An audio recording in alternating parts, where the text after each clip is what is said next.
Di video kali ini saya akan membahas Donghua Jade Dynasty episode 65, di mana di sesi ini menceritakan perjalanan Xiaofan menuju Qingyuan mencari rahasia di balik Gunung Qingyuan. Mari kita simak videonya. Kita diperlihatkan oleh Wan Jianyi sedang berbicara dengan Duo Xuan, membahas tentang pedang legendaris Qingyun, yaitu pedang Zhuxian di sini. Wan Jianyi menegaskan bahwa pedang Zhuxian memang sangat kuat, tetapi ada resiko yang ditanggung semakin besar kekuatan semakin besar pula balasannya. Wan Jianyi mengingatkan kepada Dao Xuan, jangan sampai pedang yang seharusnya melindungi sekte malah menjadi bencana bagi Qingyun.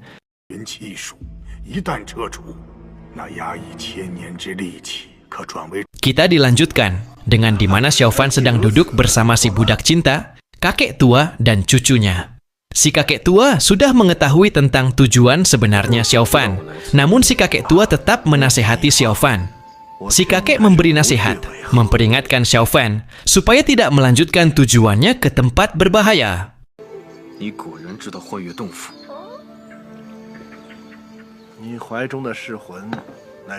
Dan juga menjelaskan tentang benda penelan jiwa di dekap Xiaofan yang terus menggerogoti jiwanya hingga kehilangan akal. Bukan hanya soal perjalanan, tapi juga soal bahaya yang bisa membawa Xiaofan ke jalan gelap dan kemungkinan besar tidak bisa kembali. Meskipun sudah dinasehati, Xiaofan tetap melanjutkan perjalanannya ke Qingyun demi untuk mencari jawaban dan menuntaskan takdirnya, meski ia tahu jalan itu akan membuatnya harus gelut dengan orang-orang yang dulu pernah jadi saudara seperguruan. Xiaofan ingin tahu apa sebenarnya rahasia di balik semua konflik besar antara sekte Qingyun, sekte iblis, dan dunia kultivasi. Dia juga merasa banyak hal disembunyikan oleh para tetua Qingyun. Di suatu tempat, ada murid sekte Qingyun sedang membasmi gerombolan monster. Ternyata, mereka semua teman-teman Xiaofan dulu, ketika Xiaofan masih waras, yaitu Lin Jingyu, Zheng Shushu, Lu Xueku, dan He Dazi. Mereka bukan hanya sedang membasmi, tetapi juga menahan gerombolan monster, agar masyarakat bisa dievakuasi. Setelah warga sudah dievakuasi, mereka kembali. Tetapi di tengah perjalanan Lin Jingyu, teman masa kecil Xiaofan, mendapatkan pesan misterius dari seseorang yang tak dikenal.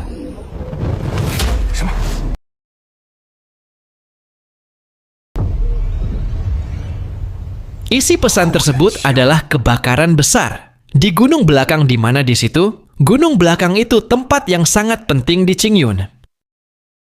Biasanya dipakai untuk menyimpan benda-benda rahasia sekte. Ada juga area terlarang yang menyimpan rahasia kuno dan aura spiritual.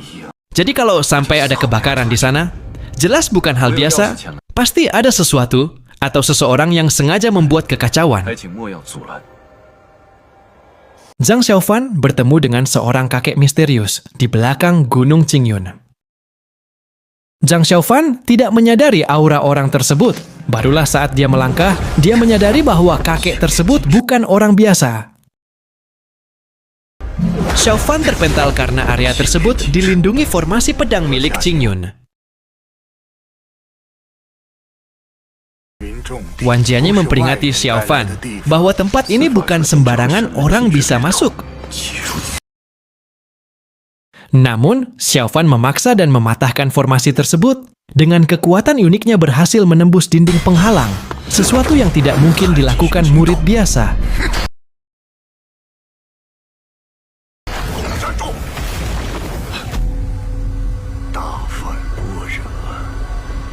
Namun tidak sampai situ, Wan Jianyi menekan Xiaofan. Tapi apa yang terjadi? Wan Jianyi sadar bahwa orang yang dia hadapi ternyata Zhang Xiaofan. Dia sadar karena Xiaofan menggunakan teknik Tao Buddhisme dan juga teknik iblis.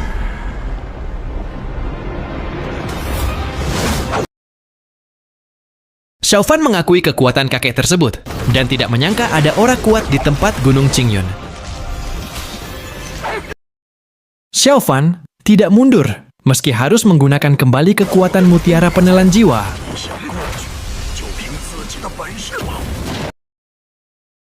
Xiao Fan mengetahui resiko jika terus-terusan menggunakannya akan fatal terhadap jiwanya.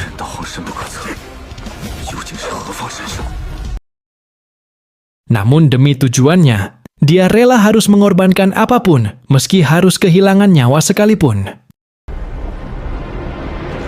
Di sini Xiao Fan belum mengetahui identitas orang yang dihadapinya. Wan Jianye memuji Xiao Fan. Meski masih muda tapi tekadnya kuat. Berbeda dari murid-murid sektenya. Baru pertama kalinya dia menemukan orang seperti Xiao Fan. Dalam hatinya, Zhang Xiaofan bertanya-tanya, siapa kakek ini sebenarnya?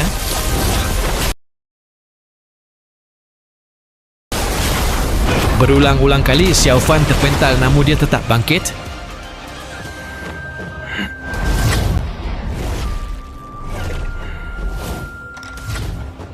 Tidak sangka di usianya yang masih muda, Xiaofan sudah menguasai ilmu 3 aliran setinggi ini, ucap Wan Jianye dalam hatinya.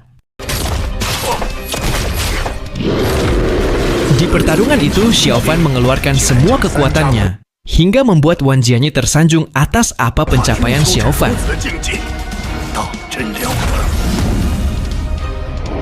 Sebenarnya di sini Wan Jianye hanya menguji Xiaofan. Dia ingin menguji kemauan dan kekuatan hati Xiaofan. Apakah Xiaofan hanya dikuasai oleh kekuatan iblis, ataukah dia punya kendali dan tujuan jelas?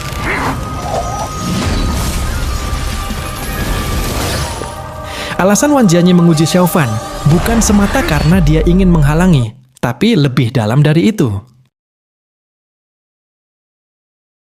Intinya, Wan Jianye menguji Xiaofan bukan untuk membunuh, tapi untuk melihat apakah Xiaofan layak melangkah lebih jauh. Kalau Xiaofan gagal, dia dianggap tidak punya jalan sendiri. Kalau berhasil, berarti Xiaofan memang punya takdir besar yang tidak bisa dihalangi siapapun, bahkan King Yun. Wan Jianye tidak asal menilai seseorang meskipun Xiaofan buruk di mata orang-orang. Di sisi lain, tampak orang-orang aliansi berkumpul, sedang membahas sesuatu mengenai invasi monster.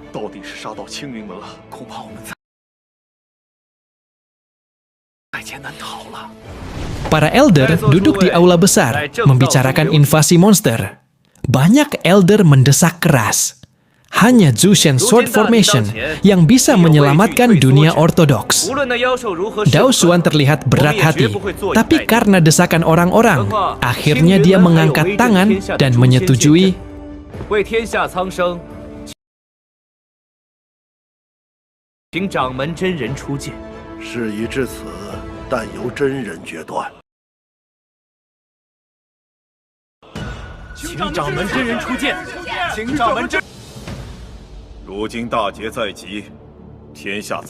Demi untuk melindungi umat manusia dan menjaga jalan Dao, Dao Xuan akan melakukan apapun, termasuk menggunakan pedang Zuxian.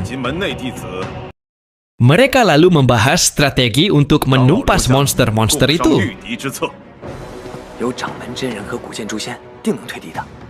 Di tengah perbincangan itu, Lin Jingyu terus terfikirkan tentang pesan kebakaran di belakang gunung itu.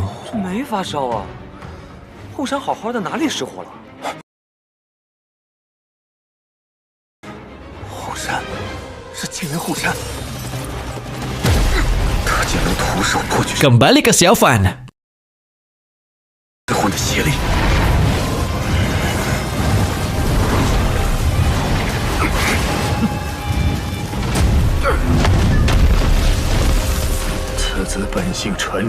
Wan Jianye tidak menyalahkan tentang Xiaofan yang terjerumus di jalan yang salah karena itu semua efek dari mutiara penelan jiwa miliknya.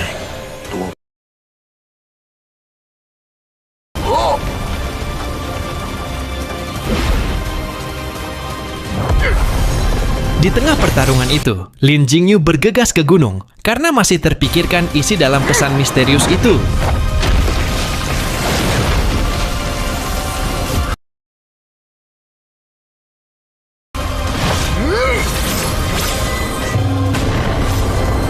Lin Jingyu merasakan ada suatu pertarungan di depan dan semakin cepat melangkah. Lin Jingyun tetap berpikir positif bahwa seniornya baik-baik saja. 一定不会有事的。 Anjay lagi nuak, co.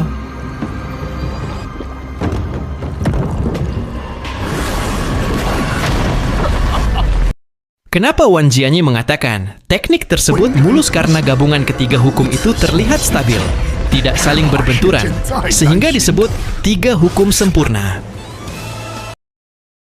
Wan Jianyi juga memuji Tian Bui. Dalam dialog tersebut, ia kaget Tian Bui, yang terkenal keras kepala dan tidak dianggap paling jenius di Qingyun, ternyata bisa melahirkan seorang murid sehebat Xiao Fan.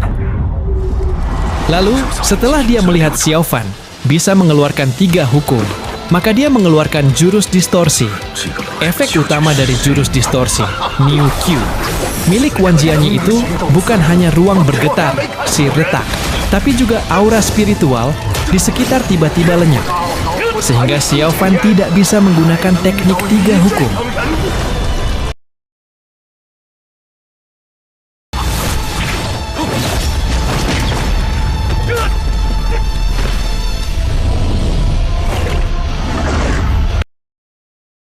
Setelah jurus distorsi aktif, aura sekitar lenyap, ruang melengkung.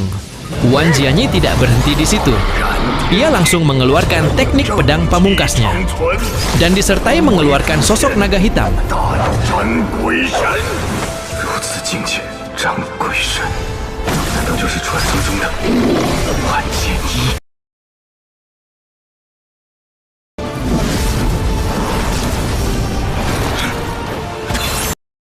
Beruntung Xiao Fan sempat mengeluarkan lonceng budismenya. Meskipun hancur, dia akhirnya mengeluarkan tongkat iblisnya.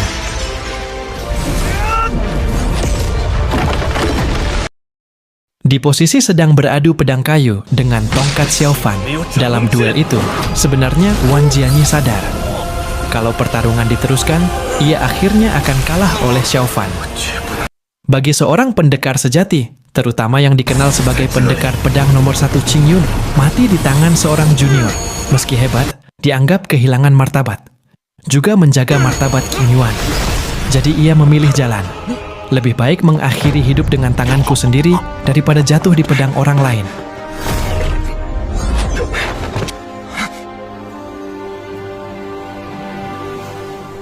Saat Lin Jingyu tiba, dia terlambat. Seniornya mati di tangan Xiao Fan.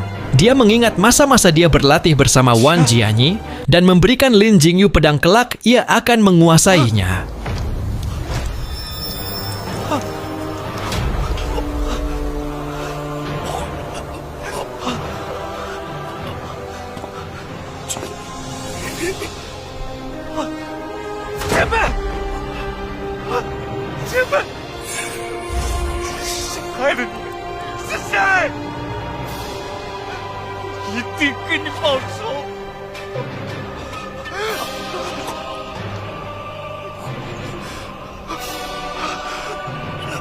Tidak disangka seniornya mati di tangan Xiao Fan, teman masa kecilnya. Apakah Lin Jingyu akan membalaskan dendam meski dia teman masa kecilnya sendiri? Kita tunggu saja episode berikutnya.